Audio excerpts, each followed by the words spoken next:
Bonjour à toutes et à tous et bienvenue sur NTD L'Actu, votre point sur l'info de ce vendredi 8 mars. Merci de cliquer pour vous abonner et de liker la vidéo. Dans quelques instants, nous allons retrouver Anthony qui va nous parler aujourd'hui de la pénurie de munitions en Europe. Mais tout d'abord, faisons un tour de l'actualité. La France et la Moldavie ont conclu un accord de défense. La France a exprimé son soutien à l'indépendance et à la souveraineté de la Moldavie, confrontée à des tensions accrues en raison de la présence militaire russe dans la région de Transnistrie. Les deux pays ont appelé la Russie à retirer ses forces illégalement stationnées en Moldavie. À noter que des tensions demeurent là-bas depuis l'époque de la dislocation de l'Union soviétique. Et le président Emmanuel Macron a rencontré les chefs des partis pour discuter du soutien de la France à l'Ukraine, provoquant des réactions vives de l'opposition qui qualifie ses propos d'irresponsables. Certains leaders politiques sont inquiets et ont critiqué Macron pour une approche qu'ils jugent trop provocatrice envers la Russie. D'autres ont interprété les commentaires de Macron comme une stratégie électoraliste. Quoi qu'il en soit, la France doit présenter sa stratégie de soutien militaire à l'Ukraine à l'issue d'un débat et d'un vote au Parlement dans les jours à venir. Et sur l'autoroute A63, à la frontière entre la France et l'Espagne, au péage de Biriatou, plus exactement, 200 agriculteurs français et espagnols ont bloqué la circulation. Cette action a été organisée sans passer par les syndicats. Les revendications des agriculteurs sont toujours les mêmes, une concurrence loyale et des réglementations simplifiées. Et une menace de grève plane sur les Jeux Olympiques. La CGT a confirmé son intention de déposer des préavis de grève début avril dans les 3 fonctions publiques, c'est-à-dire précisément pendant la période des JO. Environ 100 000 fonctionnaires devraient être mobilisés pour les Jeux. Des négociations sont en cours pour éviter un conflit social dans des secteurs tels que la police, les transports et l'hôpital. La CGT exige notamment une prime équivalente à celle proposée aux policiers, ainsi que des garanties pour la garde d'enfants des fonctionnaires impliqués dans les JO. Et la mairie de Paris prévoit une rénovation des abords de Notre-Dame entre 2025 et 2028. Ce réaménagement, soutenu par un budget de 50 millions d'euros, vise à développer les espaces verts autour de la cathédrale. Et il est temps maintenant de retrouver Anthony. Anthony, c'est à vous. Merci Rémi. Bonjour à tous. Aujourd'hui, je voudrais vous parler d'un défi majeur pour l'Europe. Un défi qui peut paraître inattendu, mais qui a toute son importance, c'est celui de la pénurie de munitions. Et oui, avec une guerre en Ukraine qui fait rage depuis plus de 2 ans, un problème se pose pour la défense européenne, car nos stocks de munitions, eh bien mesdames et messieurs, ils sont au plus bas. Face à ce constat, Mark Tiss, un ancien haut gradé de l'armée belge, tire la sonnette d'alarme. Il explique que même pour les munitions les plus basiques, les délais de livraison peuvent aller jusqu'à 1 an. Une situation qui fragilise non seulement l'Ukraine, mais bien évidemment l'Europe aussi. D'après lui, nos armées ne seraient plus adaptées aux réalités des conflits actuels. Il explique que celles-ci sont orientées pour des missions ponctuelles, avec une faible consommation de munitions. Mais aujourd'hui, nous voilà à nouveau confrontés à des guerres ouvertes qui mettent à rude épreuve toutes les composantes militaires, y compris la logistique. Voici les détails. Nous sommes déjà profondément dans le pétrin. C'est par ces mots crus que Mark Tiss, lieutenant général à la retraite des forces armées belges, a décrit la situation critique des stocks de munitions en Europe. Selon lui, les stocks de munitions de haute qualité sont extrêmement bas, et les délais de réapprovisionnement peuvent aller jusqu'à 7 ans pour certains types de munitions. Cette pénurie s'explique par le fait que les armées européennes ont été conçues ces dernières années pour des missions expéditionnaires, avec de petits contingents, peu de logistique et une très faible consommation de munitions. Mais le conflit en Ukraine qui dure depuis 2022 a changé la donne. Mark Tiss souligne que tout à coup, nous nous retrouvons à nouveau à l'époque des guerres ouvertes. Le problème ne concerne pas que l'Ukraine, mais bien l'ensemble des pays de l'OTAN, même s'il existe des différences entre les États membres. L'ancien militaire prévient que les adversaires de l'Occident, qu'ils soient maintenant à Moscou, à Pékin ou ailleurs dans le monde, sont bien conscients de cette faiblesse. Pour y remédier, Mark Tiss appelle à redonner un coup de fouet à l'industrie de l'armement et de la défense en Europe. Tiss s'est également exprimé sur ce qui symbolise pour lui la diminution de la capacité de défense européenne, déclarant, je cite, « Je sais que l'Allemagne avait environ 5000 chars à la fin des années 80. Aujourd'hui, l'Allemagne en a entre 200 et 300. Je ne dis pas que la Bundeswehr doit revenir à 5000, mais cet écart est déjà énorme. Selon lui, la sécurité a un coût, que nos sociétés doivent réapprendre à payer. Cette crise des munitions met en lumière la nécessité pour l'Europe de renforcer rapidement ses capacités de défense. Et dans un sens, un changement de mentalité commence à émerger. Et oui, les décideurs européens réalisent qu'il faut en faire plus. Il y a par exemple le ministre allemand de la Défense, Boris Pistorius, qui a reconnu que l'objectif de 2% du PIB consacré aux dépenses militaires ne serait sans doute pas suffisant dans les années à venir. La présidente de la Commission européenne, Ursula von der Leyen, s'est, quant à elle, prononcée en faveur d'un commissionnaire européen à la défense et d'une stratégie commune pour l'industrie de l'armement. Mais l'engagement demandé par TIS pourrait bien être plus important que prévu. En effet, l'élection présidentielle américaine de 2024, avec un possible retour de Donald Trump, ajoute encore à l'urgence. Pour rappel, les propos de l'ancien président laissent entendre que les États-Unis pourraient quitter l'OTAN en cas de manque d'investissement des autres pays membres. Du coup, la tactique la plus sûre pour l'Europe sera d'être capable d'assurer elle-même sa propre sécurité. Et apparemment, on est très loin du compte. Rémi, à vous l'antenne. Merci Anthony.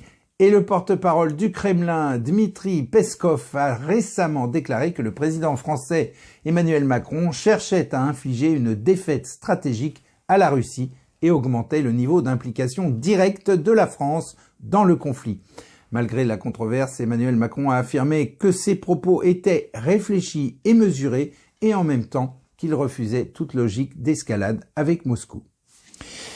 Et à Gaza maintenant, l'armée française a parachuté 6 tonnes d'aide humanitaire à destination des populations civiles. La situation est très sérieuse là-bas. Le Bureau de coordination de l'aide humanitaire met en garde contre la menace d'une grande famine. De son côté, le mouvement islamiste palestinien Hamas n'a jusqu'ici manifesté aucune intention de libérer les otages et de rendre les armes pour mettre fin au conflit. L'aide humanitaire par voie aérienne devrait se poursuivre dans les jours à venir. À noter aussi que Joe Biden a demandé à l'armée américaine d'établir un port à Gaza pour faciliter le transit de l'aide humanitaire. Et au large du Yémen, un missile tiré par les Houthis a fait 3 morts parmi les membres de l'équipage d'un navire marchand. Le navire compte également plusieurs blessés. Les Houthis ont revendiqué l'attaque. Ce sont les premières victimes civiles déclarées des attaques Houthis contre les navires. Les Houthis, proches de Téhéran, attaquent des navires marchands depuis le début du conflit à Gaza. Et on passe tout de suite aux actualités Chine avec Vladia qui va nous parler aujourd'hui des tensions qui montent entre les Philippines et la Chine. Vladia, c'est à vous. Bonjour à tous, merci Rémi. La tension monte entre les Philippines et la Chine communiste. Des gardes-côtes chinois ont récemment tiré au canon à eau sur un navire philippin. Le bateau était en route pour réapprovisionner des troupes sur le haut fond de Scarborough, situé à proximité des Philippines et revendiqué par la Chine. Selon les autorités philippines, le canon à eau a brisé le pare-brise du bateau et l'équipage a été légèrement blessé. Manille a déclaré que les manœuvres dangereuses des gardes-côtes chinois ont entraîné une collision entre les navires philippins et chinois. La Chine et les Philippines revendiquent toutes deux des parties de la mer de Chine méridionale. Pékin revendique la quasi-totalité de la mer de Chine méridionale comme territoire chinois, y compris la partie que les Philippines considèrent comme leur zone économique exclusive. En 2016, un tribunal international a considéré comme invalides les revendications de la Chine. Ce genre d'incident n'est pas une première. Pékin a multiplié les agressions dans la région, intimidant les bateaux philippins avec des canons à eau et mettant en place des barrières flottantes pour les empêcher d'accéder au haut fond. Les États-Unis ont publié un communiqué mardi affirmant qu'ils se tenaient aux côtés des Philippines. Les bateaux philippins agressés par les navires chinois étaient en route pour réapprovisionner les troupes stationnées sur le haut fond contesté. It's still illegal and irresponsible actions ng China to illegally prevent us from doing our routine mission. Donc les canons à eau des autorités chinoises ont brisé des pare-brises de bateaux philippins. 4 membres d'équipage ont été légèrement blessés. Les Philippines ont déclaré que les manœuvres dangereuses des gardes-côtes chinois ont entraîné une collision entre les navires des deux pays. Pékin a réagi avec le même genre de réponse que nous entendons depuis des années, en renvoyant la faute sur les navires philippins et en disant aux États-Unis de ne pas se servir de l'événement. Dans le Pacifique, l'Australie s'inquiète de l'incident. Le Premier ministre australien Anthony Albanese s'inquiète d'une escalade dangereuse en mer de Chine. Il y a quelques jours, le gouvernement australien a annoncé qu'il verserait plus de 40 millions de dollars aux pays riverains de la mer de Chine méridionale pour renforcer leur sécurité maritime. Et toujours sur le même thème, un grimpeur surnommé le Spider-Man français a escaladé une tour de 47 étages à Manille mardi. Mais cette ascension n'était pas uniquement destinée à procurer des sensations fortes. Voici ce qu'il a dit à son audience anglophone. I know that there is some tension, with the Philippine Sea, and then just to remind people that the sea and the islands belongs to Philippines and no one else. So that's the purpose for my ascent today. Le Français Alain Robert a escaladé plus de 150 structures dans le monde, dont le Burj Khalifa de Dubaï et la Tour Eiffel. Cette semaine, il a attiré les foules et provoqué des retards dans la circulation dans le quartier financier de Manille en escaladant sans harnais un bâtiment de plus de 200 mètres de haut. Alain Robert a été rapidement arrêté par la police après avoir réussi à descendre. L'escalade récente entre les Philippines et la Chine au sujet de ce groupe d'îles riches en ressources est susceptible de mal finir. Les altercations ont lieu depuis longtemps et le monde étant grandement fragilisé, il est possible que des failles s'ouvrent et que des conflits commencent. C'est tout de mon côté, merci à tous, merci Rémi, à demain. Merci Vladia. Et la semaine dernière, ce sont les Parisiens qui ont pu profiter de la venue de Shen Yun dans leur ville. Créée à New York en 2006, Shen Yun a connu une expansion impressionnante, passant d'une seule compagnie à 8 compagnies qui sillonnent le monde et fascinent les spectateurs sur les 5 continents. Au-delà de la performance artistique, les spectateurs ont été profondément touchés par les différents tableaux qui donnent à connaître le meilleur de la culture traditionnelle chinoise. On les écoute. On a des performeurs inégalés et j'ai adoré le spectacle pour ça. Magnifique, ça sort de l'ordinaire, c'est extraordinaire. C'est la perfection quoi. En fait, au niveau chorégraphie, il n'y a rien à dire. Au niveau des sauts, c'est à la fois acrobatique, c'est sublime, c'est sublime. C'est vraiment du parfait quoi. Sublime, vraiment sublime, c'est très aérien, les couleurs, l'harmonie des couleurs, tout est magnifique. Et moi je trouve ça vraiment fascinant, j'adore l'esthétique qu'il y a derrière, les danses qui sont absolument magnifiques et tout l'aspect de la culture traditionnelle que je trouve génial. Toutes ces couleurs, toutes ces nuances, c'est superbe. C'est vivant, c'est clairvoyant, vraiment c'est époustouflant, c'est la beauté, la bonté, c'est superbe. Enfin moi j'ai beaucoup aimé, vraiment.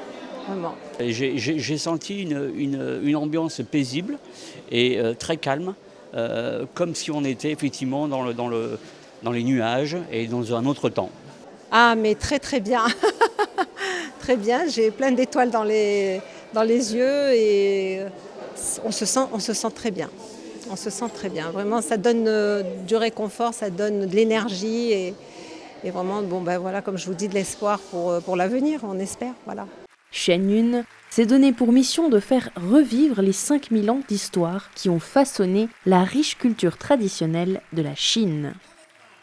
Parce qu'aujourd'hui, effectivement, l'esprit est très important à relier par rapport à la Terre et on a besoin de cette connexion pour pouvoir progresser et évoluer dans la vie. On perd cette connexion, cet ancrage et cette reliance au ciel, oui. Et c'est très très important d'y faire référence pour ramener les gens à cela, oui. Ça donne une petite fenêtre là qui s'ouvre, on se dit il y en a encore qui espèrent, il y en a encore qui font des choses pour qu'on puisse assister à des spectacles pareils, c'est merveilleux. Ça doit être fait partout en fait. Depuis le Palais des Congrès de Paris pour NTD l'Actu. Ainsi s'achève ce journal. Merci à toutes et à tous de l'avoir suivi. On se retrouve lundi à 13h pour une nouvelle édition de NTD l'Actu. Très bon après-midi, excellent week-end, à lundi.